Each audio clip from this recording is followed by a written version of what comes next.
Okay, this is my first video on pretty much what's going on out here with this coronavirus and stuff, or COVID-19. Um, I'm really not sure what I'm talking about here, but trying to give some people some insight on how this works. And I'm really not like any kind of doctor or anything like that. I'm just a regular person. I just wanted to tell y'all a story on what happened to my family when this came out, because really no one ever talks about it. You know, you hear it on TV every day when you turn the news on, but I mean, how often is it when you run into somebody that actually tells you what they went through when somebody was sick or somebody died? You know, it's really not often that you run into somebody like that. So I just wanted to tell y'all what happened to my family. And again, I'm not a doctor or anything like that, but I just thought I'd make this video real quick so some people could have some insight on what's going on, and the procedures on what was done when all this first started happening. Um, well, ambulance are going a little crazy out here right now where I live. They've been driving back and forward. I'm not sure if it's due to the Delta variant cases going up, but they've been going back and forth once an hour. I'm not sure if it's protocol or, you know, someone actually needs assistance. But anyways, so about in 2000, I think it was 2020 or 2019. I can't really remember. My aunt, she worked at a airport with her younger sister. She was the car checker when basically people come in, they fly in from out of town, and then she checks them in and gives them the car, and they leave, you know, on their way. So anyways, my aunt works at the booth, or worked at the booth. I guess she came in contact with somebody there at the airport. Then she went home. She started feeling a little sick. Nobody knew what it was, so she went to the doctor with fever. The doctor sent her home. Told her if anything else happened to come back. 2 days later, she started feeling sick again. She called my aunt, and they had to take her to the hospital. We were on live messenger, and pretty much she was talking to us, and she was telling us that she felt okay. We were all like, okay, well, how do you feel? And she was like, well, I feel okay. I just get shortness of breath once in a while. And we were like, oh, okay. And at that moment, I had reminded my mom that there was some kind of virus going around called coronavirus. And then when she was talking to us, there was two guys at the front, which were doctors. They were standing in white suits, and she told my mom's her twin sister. She told my mom that there was pretty much two people in the front with white suits, and my mom had asked her, hey, are they coming for you or what's going on? She goes, I don't know, they're talking outside front of the door. So basically, they came inside and they told her, excuse me, ma'am, you tested positive for coronavirus. And we were all shocked because we knew that they were saying that the coronavirus was fatal. So we were all in shock, and we got scared, and they told her that they would have to incubate her for up to 10 days. And I was like, 10 days? I told myself in my head, 10 days is way too long for somebody to be asleep. So we all got scared. You know, we all said, we'll be praying for you and we'll see you in 10 days, you know. So I'm pretty sure she was scared. She was left alone in there. We kept calling and checking on her, calling and checking on her. It was very hard to get in contact with her because she was basically in a sedated coma. And my guessing is that there was no reason for her to be in that situation. What I was thinking maybe is that they were possibly scared, maybe. I don't know if they were scared or what of spreading that. So basically, out of sight, out of mind is what I'm thinking. Basically, if you're asleep, you're not talking and you're not overreacting and you're not breathing hard. So basically, the spread is limited, you know? And she was one of like the second or third person in San Antonio to get that virus out there. So she was good on her 4th day. She was good on her 5th day. And ending her 5th day is when we got a call at night saying she was taking a turn for worse. Basically, they told us she changed right away, and it's possible that if she gets any worse, she's probably not going to make it. So we all started getting scared and we were crying. I went to my room, I fell asleep, and I had a dream that my mom would wake me up crying, saying that she was going to pass. And I woke up and I told my girlfriend, hey, I just had this dream that my aunt was gonna pass, and I was gonna come out of the living room or into the living room and my mom would be crying. So around 1 p.m. on March 26th, I came out to the living room and my mom was crying, saying that she wasn't gonna make it, that she was going to pass, and she ended up passing, you know? It was a sad story, you know? Throughout those 4 or 5 days, we were calling every day. They were keeping us updated, but there was no contact, basically. We don't know what kind of pills they gave her. We don't know anything. You know, till this day, I feel in my heart that she died because they put her to sleep. You know, I feel that if they don't put people to sleep, then they could survive, you know? That's what I feel. I'm not too sure. Within that time period, my aunt lived with my other 2 aunts, and they started getting sick. They were coughing, shortness of breath, coughing, but they were just brushing it off. I told them something's wrong with them. Something's definitely wrong with them, you know, because they're just coughing too much. And one of my aunts was a smoker, but the other one wasn't.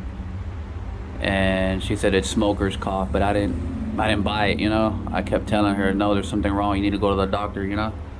So she ended up going to the doctor. She tested positive. They put her in there. My other aunt went to the doctor, tested positive. They put her in there. My grandma tested positive.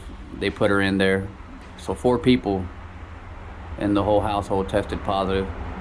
And my aunt's husband was there too as well, but he was all around them, no mask. He didn't even get the virus, you know? It's not a bad thing, but it's just, this is how this virus works, you know? The virus is preying on people who are weak. If you have any type of immune disorder or anything, diabetes, anything like that, it's possibly gonna get you, you know? And I don't like to say that on here, but that's just the way this virus works. And also my aunt had slept the night over at her ex-wife's house. So she ended up getting sick too, so that's a total of 5 people sick, you know?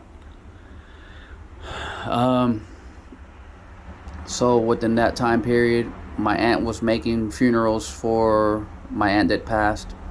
She ended up having the virus as well. She set the whole funeral up for her. You know, at that moment, somebody created a GoFundMe account for her, and they pretty much raised $10,000 for my aunt's funeral cost. And within that time period, my aunt started getting worse, the one that was creating the funeral. She ended up passing as well. We had to check on her a couple of times. It was hard to get any response from the doctors. They asked us if we wanted to resuscitate her if possible, and the doctor said I wouldn't recommend it because we would pretty much be breaking her chest cavity and it would be putting her in pain if her heart were to stop. That's what we would have to do to bring her back to life. So we had to make a big decision, and you know, my aunt, she pretty much said go ahead and do it. You know, if that's what it takes to make me survive, you know, if God wants me to survive, go ahead and do it, you know. But my aunt, she had her phone there next to her the whole time. We kept calling her. No answer at all, you know. My aunt, though I'll never see her again, she took her death, you know. She took it. She didn't cry to nobody. She held her head up high, you know. She pretty much did that, you know. I don't know how she did it, but my mom called her like more than 10 times, and we kept asking the nurse, is she okay? The nurse told us she has her phone right here, but she just refuses to answer it. I don't know, I guess she knew it was her time. Yeah, she's gone. My grandma as well. My grandma stopped eating. She ended up in the hospital as well, sick, because she stopped eating. She stopped taking in fluids. I'm guessing that's just something she did because she lost her daughters, and she knew she was losing them, so she pretty much took herself out as well with the help of the virus, because they all died from coronavirus.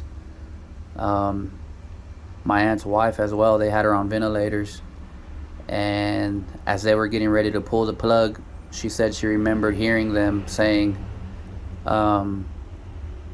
this one's a goner as well, we're gonna pull the plug in 5 minutes. And she said she heard them saying that they removed the tube and she had no function. So they told us as well that if they removed the tube, that she would be brain dead because she had no brain function. As soon as they removed the tube, and this is what I want everybody to know, this is the important part, because my aunt was brain dead as well, and they never removed the tube. They let her pass with it in her mouth. My aunt's wife was brain dead, but we told the doctor, remove that tube and see if she'll wake up before, you know, you let her go. And when they removed the tube, that's when she came conscious, you know. And pretty much when she came conscious, she heard the doctor saying that they were gonna get ready to pull it. And when she said she heard that, she pretty much said she saw heaven, but something called her back. She said that my aunt told her that it wasn't her time, and she said that she could see my aunt, and my aunt told her, go, it's not your time to come, wake up, wake up, wake up. And she said she heard the doctor say, we're getting ready to pull the plug, and she snapped out of it. And the doctor said, wow, we have a live one here. And he pretty much said that she was a fighter, you know. She was in the hospital for about maybe a week more, and then they released her. They gave her vitamin C, vitamin D, zinc, and one more vitamin. I can't remember which one it was, but she ended up surviving. So what this story that I'm telling you is pretty much the ventilators. Those things right there, you got to watch out for them. If you know anybody that's on a ventilator right now and they want to pull the plug on them, you have to force them to try to wake them up before that happens, because they have them sedated, and when they pull that plug, they're fighting to wake up, you know. they have them sedated so they cannot wake up. And my aunt was moving her fingers. My mom was crying out to my aunts. And my grandma. My mom told my grandma, if you can hear me make a movement. My grandma raised her eyebrows. And what my aunt that died first, she said, Diane, if you can hear me make a movement. And my aunt moved her fingers. But what I'm telling you is, the medicine they put them on, they have them put to sleep so hard that even if they wanted to wake up, they can't wake up. They have to literally take the tube out of their mouth and force them to wake up. And then if they don't wake up, then you're considered dead. But if you do miraculously wake up, like my other aunt did, then you pretty much pulled through. Which they weren't going to do that. They were just going to pull the plug and leave the ventilator in her. I think when they pull that plug and the ventilator's in them, this is what I'm guessing again, it's not facts. When they pull that plug and the ventilator's in them, that ventilator's pumping their lungs. So they pretty much just choke them out with that. That's what I'm guessing. I'm not sure, and I'm not making any any false accusations here on anything, but that's just what I think. They were gonna pull the plug on my aunt without removing that ventilator, but they removed the ventilator and then pulled the plug and she woke up. On my other aunt, we didn't give them the option to remove the ventilator. They said she was gone. I don't understand it. So with all this, another thing that's going on right now is with the vaccines. They are saying that the vaccines are working. They're saying that they're not working. I'm very iffy about the vaccines. I'm not sure if they work. I'm not sure if they don't work. But I can tell you what I do know is that people are starting to die with the vaccine. And it caught me by surprise. I thought this vaccine would stop all that, but it didn't. Somehow this virus continues to mutate and nobody knows how or why. But you would think a mutation would make it weaker, but it's actually for some reason making it stronger. So here's the thing. If somebody dies that's not vaccinated, nobody says anything. Hold on, I'm getting myself confused here. If somebody has a vaccine and they die, they say, hey, the person died with the vaccine because he had or she had underlying health conditions. If somebody dies without the vaccine, they're like, hey, this person died because he wasn't vaccinated. If somebody lives that didn't have the vaccine, they say, hey, this person lived because he had the vaccine. Yeah, I might be a little confused right now because I haven't really slept since yesterday, but my point is that these vaccines don't have any backed up data enough to take it safely. People are dying when they're taking them. Like a couple days later, people are dying when they get sick from the virus when they have the vaccine. And none of it's making sense right now to anybody. Cases are going back up and people with vaccines are sitting in the hospital. but they're blaming it on people that are unvaccinated. I don't know. And a lot of things also that they're talking about is, hey, you need a vaccine in order to work here. You need a vaccine in order to enter here. You're safe to go around people with a vaccine, but it turns out that you're not safe to go around people with a vaccine, you know? And you're not safe if you don't have it, and you're not safe if you have it, you know? So what it's telling me is that it's pretty much coming down to pretty much immunity, you know? Another thing is, why are they looking for vaccines? They should be looking for antibodies. The antibody will show if someone was infected in the past, which would make them immune. And the vaccine shows if someone was vaccinated and has antibodies, which would make them immune. It's the same thing. I don't know why the CDC is looking for vaccination cards. They should be checking everybody for antibodies. And the people that do not have antibodies should be given a chance to take the vaccine. But people that are showing antibodies, that means they've either had the virus, which would make them immune, or they got the vaccine, which would make them immune. So I don't know why they're looking at vaccines only when there's plenty of people getting sick and not dying as well, you know? Basically, they're immune. So if you ask me, I think natural immunity would be better than a vaccinated immunity, you know?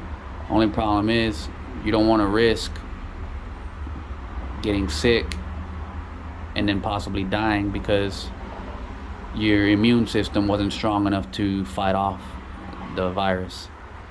So if you have a chance to get the vaccine and you don't feel that you have the strong immunity to fight it off if you do get it, get the vaccine. You know, this thing's attacking more older people than younger people.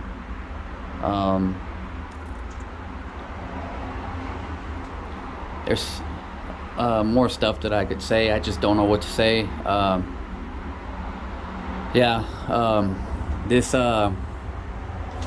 The masks actually do help. You know, me personally, I haven't been vaccinated. Most of my family has. I haven't. My brother has. My sister's getting it because she's a healthcare provider and they're making her get it. Otherwise, she can't work there anymore. My mom got it because she has diabetes and high blood pressure. My nephews are young. They haven't got it. My sister got COVID-19 and she actually survived it. I just witnessed a 84-year-old lady that got COVID-19 or the Delta variant, and she actually survived it, and she did not have even a vaccine. She survived it. She said she'd rather test her own immunity before she test the vaccine. So she did, and she actually survived it. You know, it was my friend's grandmother, 83-year-old lady. So, you know, praise her. So what I'm saying is this thing, it's gonna take out a lot of people, but it's not gonna take out a lot of people at the same time. This thing is looking for people who are vulnerable. Something's going on and I don't know what it is, but there's nothing anybody can do, you know? It's like a cycle in life that's just playing out, and I mean, it's just gonna take its course. I heard somebody say, I'm not sure who it was, but it said only the strong will survive, you know? When all this is done and over, you'll know if you were the strong person or the weak person, you know? If anybody lost anybody in this pandemic, I'm sorry, you know? I just hope we get through this pretty quick and everybody sees the light at the end of the tunnel, like they say. Every day's a good day, you know, if you're not buried 6 feet under. That's all I can say for now. Like I was saying about the mask, they do work. And I've tested them myself. Masks do not lower your oxygen level. They do not lower your oxygen level. I've had a mask on for 8 hours and I've tested my oxygen level and it remains the same. It might drop one number, but it goes back up as soon as you take it off. You can get the virus from about 18 feet away, indoors.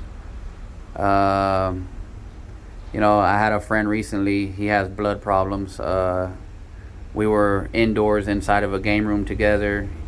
2 days later, he started coughing, he got the virus. He had 1 dose of the vaccine, but he survived as well. So like I said, this thing is taking people out, but it's just handpicking them. I don't know why it's doing this or how it's doing it. I just wish I knew if somebody created this, or, you know, is it natural? Nobody's ever gonna know. You know, we can come up with all the assumptions we want, but nobody's gonna know. Yeah, wash your hands. Wear your mask indoors. Don't eat inside. Spray your carts down when you go to grocery stores. I wash and sanitize the plastic packages on my food when I get home, because you just don't know inside of these stores. A lot of the employees don't have their mask on, and sometimes I walk in the store and they're just coughing like crazy. So yeah, just keep a lookout, and hopefully everybody stays safe and everybody makes a full recovery, and that's pretty much it.